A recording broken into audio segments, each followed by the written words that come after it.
Assalamu alaikum wa rahmatullahi wa barakatuhu. Barkanmu da warhaka, barkanmu da saduwa da ku a wannan lokaci. Fatan kowa da kowa yana lafiya. To masha Allah yake ina mana fatan alkhairi ga baki ɗayan mu kowa da kowa. Kamar kullum kamar yadda aka saba, yau ma na zo muku da shirin da kuka jima kuna da kwamfutar wata kan zamani fassarar Sultan Film Factory. Wannan shirin na zamani insha Allah gobe Laraba zai fita da yardar mai duka. Sa'annan bayan shi akwai fina-finai da yawa waɗanda za su fita na kamfanin Sultan Film Factory, sa'annan da na kamfanin Yusuf Zamani, Mega Dub Studio, Al-Hussein Record da shauran kamfanin dukan fassara in Allah ya yarda.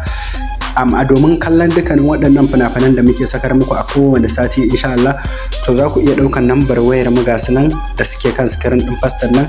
Insha Allah za ku ɗauke shi ku yi mana magana, za mu gaya muku yadda tsare-tsaren mu yake na shiga group ɗinmu na BAP, wanda a shi ne muke ɗora dukkanin fina-finan da kuke da buƙata, waɗanda da zaran sun fita akan lokaci muke ɗora su cikin group ba wani tseko.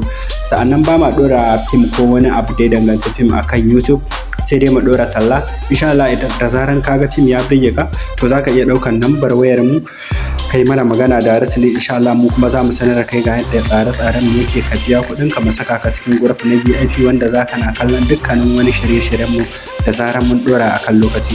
Sa'annan muna ɗora series, muna da series na Hausa da na India da kuma fina-finan da ba ma a ɗora su akan YouTube sai dai akan group insha Allah. Sannan idan kana buƙatar fina-finan algaita su ma dai tsofaffi da kuma waɗanda suka fitar kafin war haka, to su ma za ka iya samun su directly idan ka ɗauki wannan lambar wayar namu kai mana magana.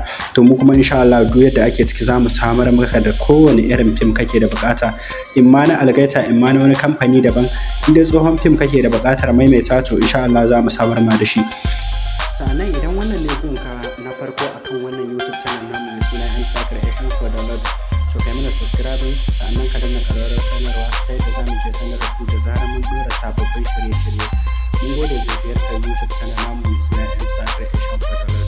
Sa'annan zan ashe mana link na group ɗinmu na WhatsApp da kuma na Telegram akan description ɗin wannan bidiyo ɗin.